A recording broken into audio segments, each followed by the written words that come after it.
Principal value के लिए। देखिए प्रिंसिपल वैल्यू के ऊपर जो क्वेश्चन है ये बहुत सिंपल क्वेश्चन होता है, ये बोर्ड लेवल क्वेश्चन होता है, लेकिन फिर भी जे में भी इस तरह क्वेश्चन आ जाते हैं। अब इसके लिए आपको क्या करना है, आपको 3 फंक्शन के ऊपर ज्यादा ध्यान देना है, साइन कॉस टैन, आप इसको ध्यान रखिए, बाकी जो है ना प्रॉपर्टी से काम चल जाएगा। तो आपको साइन कॉस टैन का अच्छे से ध्यान रखना है, जैसे साइन इनवर्स एक्स का। अब साइन इनवर्स एक्स का जैसे आप ग्राफ भी याद रखो, लेकिन साइन इनवर्स एक्स का जो है ना डोमेन रेंज याद रखना जरूरी है। तो आप साइन एक्स का डोमेन रेंज याद रखते हो तो साइन इनवर्स एक्स का भी याद रख सकते हो। देखो इसके लिए हम आपको सिंपल बताते हैं, उसको आप ध्यान रखना। देखो अगर साइन एक्स का आपको डोमेन और रेंज पता है तो इससे आपका जो है इनवर्स का भी रेंज आ जाता है। तो अगर आप पढ़े हो ठीक से तो ये कोई चैप्टर बनाने में आपको दिक्कत नहीं आएगा। तो आपको हम जो तरीका बताते हैं उसको ध्यान रखना, क्योंकि कई बच्चे क्या साइन एक्स का डोमेन याद रेंज याद रखते हैं पर इनवर्स में गलत कर लेते हैं, तो वो नहीं करना है। देखो कैसे, तो साइन एक्स का डोमेन क्या होता है, ऑल रियल, तो ये सिंपल ध्यान रखो। रेंज होता है इसका -1 से 1 होता है, रेंज -1 से 1 होता है, ये बात आप पहले से जानते हैं क्योंकि कई बार रिपीट हुआ होगा आपको, तो इजीली याद होगा। अब आईटीएफ में क्या होता है कि इनवर्स फंक्शंस के लिए, इनवर्स फंक्शंस में क्या होता है कि देखिए इसका जो रेंज होगा वो एग्जैक्टली इसका डोमेन होगा, यानी फंक्शन साइन का जो रेंज है वो इनवर्स का डोमेन होता है। इसका मतलब ये क्या हो जाएगा, -1 से 1, सीधी सीधी बात। लेकिन जो इसका डोमेन है वो इसका रेंज नहीं होगा, हालांकि उसके पीछे रीजन है कि 1 1 ऑन 2 फंक्शन होना चाहिए, वो बात की बात अभी डायरेक्टली आप समझो। तो रेंज जो है ना, जो इसका रेंज है वो इसका डोमेन हो जाएगा। अब इसका रेंज क्या होगा, तो सिंपली आप देखो साइन का वैल्यू 1 कब होता है, 90 पर, -1 कब होता है, -90 पर, इसका मतलब इसका रेंज क्या हो जाएगा, -π/2 से π/2। और यहाँ पर अगर क्लोज इंटरवल लगा है इस डोमेन पर, तो यहाँ पर भी क्लोज इंटरवल लगेगा, यहाँ पर जो लगा होगा वही यहाँ पर भी लगेगा। तो 1 होगा 90 पर, -1 होगा -90 पर, इसलिए -90 से 90 इसका रेंज हो गया।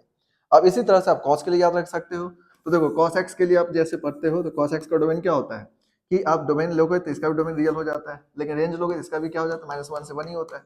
तो अगर कॉस इनवर्स एक्स का अगर आपसे पूछा जाए तो इसका क्या हो जाएगा, -1 से 1 हो जाएगा, ये रेंज यानी इसका डोमेन हो जाएगा। अब रेंज कैसे निकालोगे, तो सिंपली देखो कॉस का वैल्यू 1 कब होता है, तो 0 पर, -1 कब होता है, पाई पर, तो 0 से पाई, ठीक है। तो ये क्या हो जाएगा आपका 0 से पाई हो जाएगा, सिंपली 0 से पाई हो जाएगा। तो आपको यहाँ पर ये वैल्यू को याद रखना है। अब इसके बाद आपको tan x के लिए याद रखना है। तो tan के लिए आप पढ़े होगे, tan x का डोमेन रेंज पढ़ते हो, tan x का डोमेन क्या होता है, ऑल रियल एक्सेप्ट 2n+1 या 2n-1 π/2, ठीक है, ये बात आप जानते हो। अब इसके बाद जो आपको हो जाता है ये tan x के लिए हो गया। अब tan के बाद इसका रेंज की अगर बात करो तो रेंज क्या हो जाता है इसका रियल, यानी -∞ से +∞, तो tan इनवर्स x का आप निकाल सकते हो। tan इनवर्स x के लिए क्या हो जाएगा, अगर tan इनवर्स x का देखोगे तो इसका जो रेंज है उसका डोमेन हो जाएगा, तो रेंज रियल हो जाएगा। रियल का मतलब -∞ से +∞, इसका मतलब इसका वैल्यू क्या होगा, -π/2 से π/2। लेकिन ध्यान रखना इसका जो -π/2 से π/2 होता है वो ओपन इंटरवल में होता है, तो ये बात आपको थोड़ा ध्यान रखना, चलना मतलब ध्यान रख के चलना पड़ेगा। अब ये बेसिक बात आप ध्यान रखिए, देखिए अगर आप साइन इनवर्स का डोमेन रेंज याद रखेंगे, sine inverse cos inverse tan inverse का 99.99% चांस है कि आपका क्वेश्चन गलत नहीं होगा, और इसमें ज्यादा दिमाग लगाने की जरूरत नहीं। अगर इनकेस भूल जाओ या आपसे गलती होने लगे तो आप थोड़ा इससे देख लेना करके, और इजिली हो जाएगा। यहाँ से देखो इसका डोमेन, इसका रेंज इसका डोमेन हो जाता है, और इसी डोमेन से इसका रेंज निकाल लेना, और देन सॉल्व करोगे क्वेश्चन सॉल्व होगा। तो ओवरऑल देखा जाए तो क्या करना है आपको, देखिए यहाँ पर अगर हम लोग बात करें तो इसमें अगर याद रखना है आपको पूरे इस टॉपिक को, प्रिंसिपल वैल्यू को संभालने के लिए, तो आप ये याद रखिए। पहली बात कि साइन इनवर्स एक्स का वैल्यू जो होगा वो -π/2 से π/2 के बीच में होगा, ये बात आपको ध्यान रखना जरूरी है। दूसरी बात, कॉस इनवर्स एक्स का जो वैल्यू जो भी आएगा वो 0 से पाई के बीच में होगा, ये ध्यान रखना है। और tan इनवर्स एक्स का जो वैल्यू है वो आपको -π/2 से π/2 के बीच में होगा, इसमें क्लोज इंटरवल नहीं लगेगा, ये बात ध्यान रखना। अगर आप ये तीनों को अच्छे से ध्यान रखते हो तो आपको दिक्कत नहीं होगा। अब आप सोच रहे होगे कि हम आपको क्यों बोल रहे हैं कि मतलब सेक कॉसेक कॉट को याद रखें, क्योंकि 6 को अगर याद रखोगे ना तो ये 3 भी गलत होने के चांसेस में आ जाता है, पर 3 को याद रखो तो कॉस सेक कॉट और जो आपका ये कॉसेक है उसको बना सकते हो। क्यों बना सकते हो, क्योंकि देखो इसमें प्रॉपर्टी जैसे आगे पढ़ोगे, प्रॉपर्टी पढ़े हुए सभी लोग, तो उसमें क्या होता है कि जैसे कॉसेक इनवर्स एक्स मान लो, तो कॉसेक इनवर्स एक्स का वैल्यू साइन इनवर्स 1/x करके निकाला जा सकता है, साइन इनवर्स 1/x। अब साइन का प्रॉपर्टी तुम्हें पता ही है, तो साइन का अगर रेंज पता है तो आपका क्वेश्चन बन जाएगा। जैसे सेक इनवर्स एक्स है तो सेक इनवर्स एक्स को क्या लिख सकते हैं, कॉस इनवर्स ऑफ 1/x। तो अननेसेसरी क्यों लोड डालना है, इतना ज्यादा दिमाग लगाने की जरूरत नहीं है। आप सिंपली साइन कॉस टैन का पूरा कमांड करो, ग्राफ, इसका रेंज, इसका डोमेन, सारा कुछ पता रखो, बाकी आपको क्वेश्चन बनाने में दिक्कत नहीं आएगा, ये बहुत ईजी हो जाता है।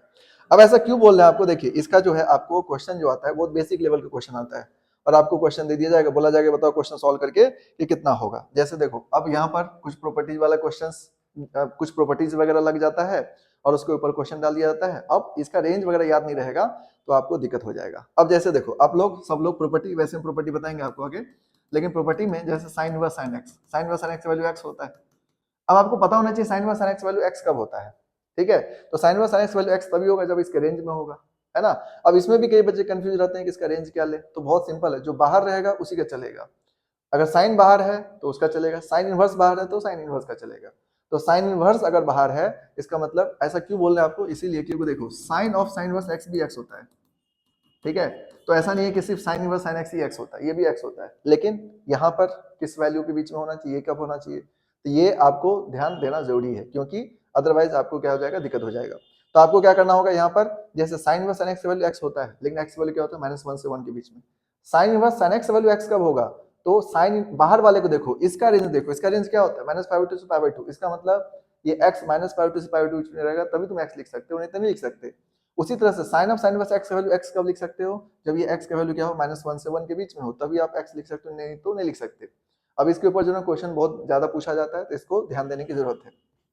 अब जैसे एग्जांपल के लिए मान लो आपको क्वेश्चन पूछ दिया, क्वेश्चन आ गया, जैसे क्वेश्चन एक पूछेगा पहले कि sine inverse of sine 2π/3, sine inverse of sine 2π/3 plus of cos inverse of cos 7π/6 का वैल्यू बताओ क्या होगा, ठीक है। और ये सिंपल, ये जेई का क्वेश्चन है, ठीक है। अब ये सोचो, ये बहुत इजी क्वेश्चन है।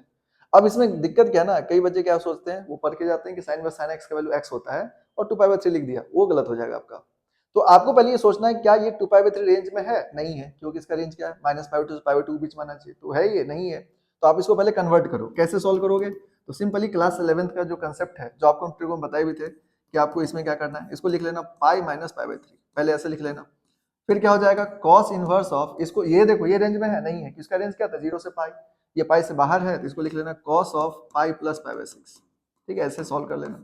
अब इसको सॉल्व कर लो, तो देखो ये हो जाएगा sine inverse of sine 180 minus theta, sine theta ही होता है, तो ये साइन π/3 आ जाएगा, और plus of cos inverse of cos pi plus π/6, तो देखो कॉस 180 प्लस थीटा करोगे तो माइनस कॉस थीटा होता है, ये मिलेगा माइनस कॉस π/6। अब यहाँ पर एक और गलती होने के चांसेस रहता है, देखो ये तो आप गया π/3 आ गया, ये रेंज में आ गया, तब इसको π/3 लिख सकते हो। यहाँ पर एक गलती होगा, आपको ये ध्यान रखना कि कॉस इनवर्स, ये प्रॉपर्टी में हम आपको बताएंगे, वैसे आप प्रॉपर्टी पढ़े होगे, तो ध्यान रखना कॉस इनवर्स माइनस एक्स का value pi minus cos inverse x होता है, ये ध्यान रखना जरूरी है, ठीक है।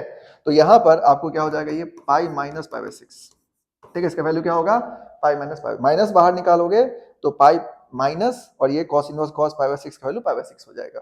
तो पाई माइनस π/6, अब इसको सॉल्व कर लेते और आपके आंसर आ जाएंगे। तो 9, ये कितना हो गया आपका 60 डिग्री और ये 30 डिग्री, यानी आपको सबट्रैक्ट कर लोगे, तो पाई माइनस ये 60 माइनस 30 गया तो 30, यानी पाई माइनस π/6 वैल्यू कितना हो जाएगा 5π/6। तो ये आपका आंसर हो गया, सिंपल, ठीक है। तो देखो